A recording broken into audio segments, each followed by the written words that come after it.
Saya tanya satu lagi pertanyaan. Artinya kan gini, kalau memang ini elit politik kan sebenarnya juga tahu ya, artinya ada sebuah kekuatan intelijen yang bermain atau kepolisian. Tapi kan polisi kok kayaknya menggiring satu sebuah upaya bagaimana yang tadi sepertinya pemilu yang memang ini menjadikan sebuah yang tidak fair nantinya. Ini bagaimana dengan polisi-polisi? Persoalannya sekarang adalah para politisi kira para tokoh kita pasti mengerti jangan dipercaya bahwa gerakan komunisme gaya baru itu ada. Kemudian ada gerakan Zionisme juga ada. Ya. Jangan Anda lupa, istrinya Jokowi kan anggota Rotary Club. Itu kan kepanjangan tangan dari Zionisme. Ya. Dan dia sudah menjadi anggota Rotary Club sejak Jokowi menjadi wali kota di Solo. Nah, berarti kita lihat bahwa dari Cina ada pengaruh komunisme gaya baru, mendukung gerakan komunisme gaya baru, yang targetnya nanti adalah akan memanfaatkan keputusan Jokowi terakhir yang pemerintah akan minta maaf kepada PKI karena yang PKI Ada kaitan dengan itu, ada kaitan dengan itu. ada kaitannya. Nah, nanti ada gerakan, para purnawirawan militer sedang mengatur gerakan, kemudian tadi juga mereka surat terbuka mereka baru kirim ke saya, nanti untuk melakukan antisipasi terhadap keputusan-keputusan Presiden Jokowi yang seolah-olah menyatakan PKI tidak salah, yang salah TNI dan umat Islam lagi. Nah, jadi gerakan-gerakan untuk memberikan respons balik, tidak menerima apa yang menjadi keputusan Jokowi itu juga akan menjadi satu kendala bagi pelaksanaan pemilu nanti, apalagi kalau dia dalam bentuk demo, dalam bentuk macam-macam bisa itu kan. Nah, pertama sekarang sudah ada diskusi kemarin 2 hari lalu kan ada diskusi di Universitas Teknologi di depan pahlawan Kalimantan, katakan kawan dengan anaknya Pak Yani dan mereka yang merasa sangat dirugikan dengan keputusan Presiden Jokowi untuk minta maaf pada PKI. Jadi kemudian sekarang juga mulai muncul juga gerakan-gerakan memajukan Jokowi karena masalah dia sepatu dan lain sebagainya. Nah, dan memang kita lihat bahwa apapun juga barangkali akan terjadi dalam sejarah pertama kalau kita tidak hati-hati, bahwa setelah keluar dari istana mungkin Jokowi bukan pulang ke rumah, ke penjara lagi. Nah, proses itu yang sangat dikhawatirkan oleh Jokowi. Nah, yang menjadi persoalan adalah apakah dia bisa jadi aman hanya dengan menitipkan anaknya menjadi cawapres? Ya. Oh, nah kemudian di mana letak sifat satrianya Prabowo yang katanya dia berjuang selama ini untuk kepentingan nasional, ya, untuk kepentingan bangsa dan negara, tapi dengan dia menerima Gibran menjadi cawapresnya seolah-olah dia mempersialkan dirinya ada 2 hal. Berarti dia ikut membantu Jokowi menampar Megawati merusak PDIP dengan berarti hubungan Megawati dengan Jokowi. Dan yang kedua, ucapan dia bahwa dia bekerja untuk demi negara Indonesia, tapi ternyata kan dia menerima Gibran ini kan hanya untuk menyelamatkan Jokowi. Jadi kan kita menjadi tanda tanya. Maka tidak heran bahwa mulai dari kemarin bukan saja di lingkungan pemilih calon bakal pendukung Ganjar dan Mahfud, tapi di kalangan pendukung Prabowo juga sudah mulai orang hengkang ya, karena ada di Gibran tadi. Nah, inilah faktor yang harus diperhitungkan. Oke, kalau secara itu hanya terjadi, tadi sudah memutuskan berarti artinya ada faktor itu ya. Artinya maaf nih, berarti Anies Mohaimin diuntungkan. Kenapa? Artinya bisa diuntungkan nggak dalam hal ini? Saya kira barangkali sekarang bukan masalahnya bukan soal soal Anies atau Mohaimin diuntungkan. Ada keuntungan yang bisa diraih oleh Anies dan Mohaimin ya, dari persoalan PDIP dan Jokowi dengan Prabowo, tetapi ini sangat tergantung kepada kepiawaian seorang Ketua Menteri yang sekarang ditunjuk menjadi Ketua Pemerintah. Jadi ada peluang itu. Ada peluang. Ya. Tapi peluang itu bukan tergantung kepada Anies dan Mohaimin semata-mata. Tapi karena baru kemarin ditunjuk dengan Anies, tentu kan dia masih organisasinya, bagaimana targetnya. Nah, tapi ketika saya oleh seorang teman kepada saya bahwa aku sudah menerima tugas untuk menjadi ketua tim pemenangan. Atau ini kan juga menjadi pertimbangan dengan kelompok Jokowi, kelompok Prabowo dan kelompok PDIP kan, karena saya kira bukan sengaja saya mau membesarkan atau kata mata yang lain baru, karena Anda tahu kan saya komunis di hari Angkatan Bersenjata ya. Jadi Orde Baru itu kan akses saya dengan tokoh-tokoh militer kan sangat kuat sekali, karena sebagai seorang wartawan dan seorang kolumnis yang mengisi kolom di Harian Angkatan Bersenjata, termasuk tentu latar belakang dan track record dari kasus Gunung Hijau, dan saya tahu situ sehingga peluang itu hanya bisa dicapai. Ada peluang yang saya bilang tadi, ada peluang yang bisa menguntungkan Anies sama Mohaimin, tapi tergantung kepada. Nah, tinggal bagaimana timnya. Jadi ketika kemarin tadi malam dikirim, saya pagi iseng aja ya, siapkan dari secara operasi bagaimana Anda akan mendapatkan pemilih 103 juta orang untuk memilih Anies kalau mau menang. Sebenarnya siapapun yang mau menang, dia harus mendapatkan 103 suara pemilih kan, dari 204 juta lebih tadi kan, karena separuh tambah 1 kan. Kalau 204 juta kan, kalau bagi 2 kan 102 kan, tambah 1 kan jadi 103 ya.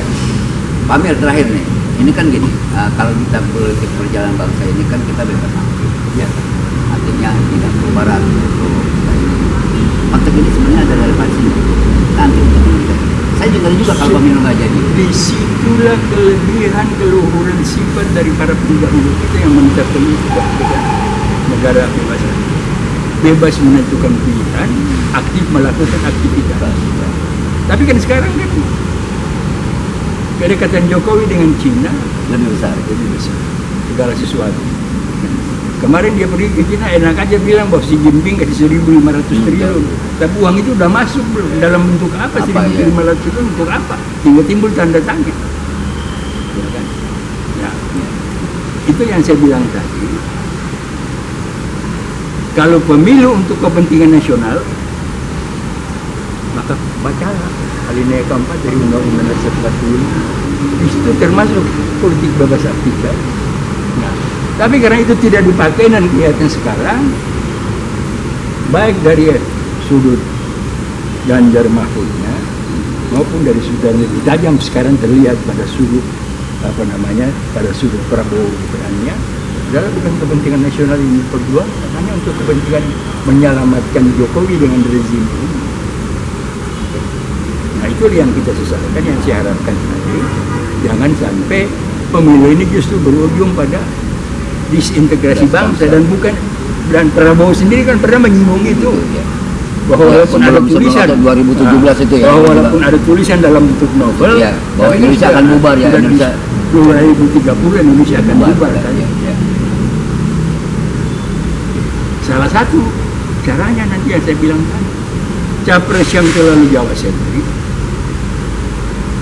sehingga nanti sekarang belum terbaca, tapi mungkin nanti pada waktu kampanye pilpres nanti orang di luar akan bilang, wah ini kan program kan hanya untuk Jawa aja. So, padahal bagaimana Jawa mau hidup tanpa sumber daya alam yang ada di NTT, yang ada di Maluku, yang ada di Papua, yang ada di Aceh, yang ada di Kalimantan, yang ada di Sulawesi. Apa Jawa bisa hidup tanpa itu? Tapi kan sekarang ini ada IKN di sana mau dipindahkan ke sana, itu bagaimana? Belum tentu juga, jadi bisa juga karena masih ada masalah hukum, dan sebagainya. Pak Amir, oleh karena itu ini untuk saya agak ngeri juga kalau bicara nanti kerawanan sebuah, ternyata pemilu ini adalah yang sangat krusial untuk menentukan masa depan. Ada konteks kebebasan terjadi. Bagaimana himbauan Pak Amir untuk elit politik maupun penguasa? Saya berulang kali di mana-mana dalam berbagai diskusi saya nyatakan bahwa selama hampir 10 tahun Jokowi memimpin pemerintahan kita ini kan gaduh terus. Ya. Nah, untuk menyelesaikan kegaduhan ini hanya ada salah satu di antara dua cara, tinggal revolusi atau konsensus nasional. Kalau revolusi akan terjadi pertumpahan darah. Ya. Konsensus nasional akan bicara untung rugi, tapi siapa ketua? Iya, yang layak ya. Yang layak untuk memimpin. Belum ada. Walaupun tanpa proses pemilu ya. Walaupun tanpa proses pemilu ya. Coba belajar dari sejarah Pak Harto, terlepas dari segala kekurangan. Ya kan?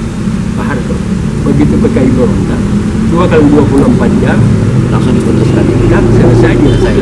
Jaringan PKI selesai. Apa yang dilakukan? Yang dilakukan oleh PKI kan sebenarnya revolusi juga kan? Iya. Untuk merusak Indonesia menjadi negara komunis kan? Iya. Nah, tapi revolusi itu bisa dibatalkan, di-cut off oleh seorang Soeharto. Ya kan?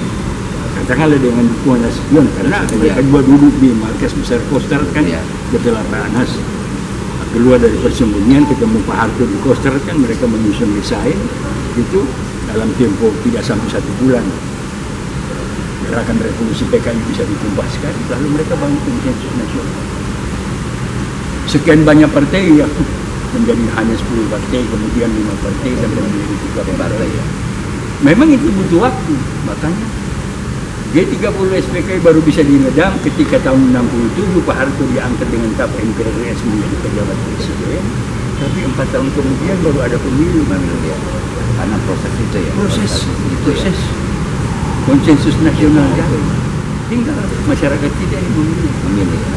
Nah, makanya saya lihat, nanti kita lihat akan ada beberapa indikasi, yaitu gerakan-gerakan di mana para purnawirawan militer mulai dari bintang 4, bintang 3 sampai bintang 2 yang akan kumpul untuk respons sikap Pak Jokowi terhadap PKI, kemudian juga hal-hal yang Juga mendekati tentang pemilu yang akan datang kita pemilu ini ya. Nah, yang kita khawatirkan itu adalah di Ganjar Mahfud kan ada purnawirawan militer. Betul.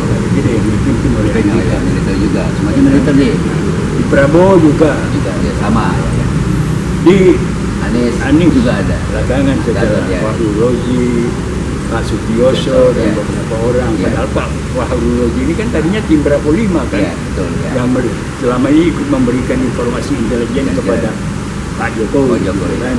Nah, ini juga kita lihat Ini betul. bisa berpihak begitu. Oleh karena itu bagaimana yang kita harapkan? Biasanya yang paling cepat bisa itu adalah mereka yang punya latar belakang militer. Ya.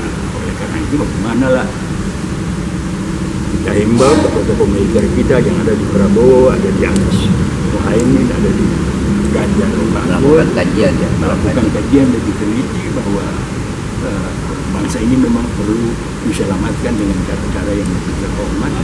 Salah satunya adalah kembali kepada jati diri kita, yaitu kembali kepada Undang-Undang Dasar 45. Oke. Saya pikir sudah banyak hal yang memang kita gali kami ya sebagai pengamat intelijen dan demografi. Hal yang memang perlu kita cermati bersama bahwa tadi sudah ada beberapa hal yang menjadi kekhawatiran bangsa kita ini.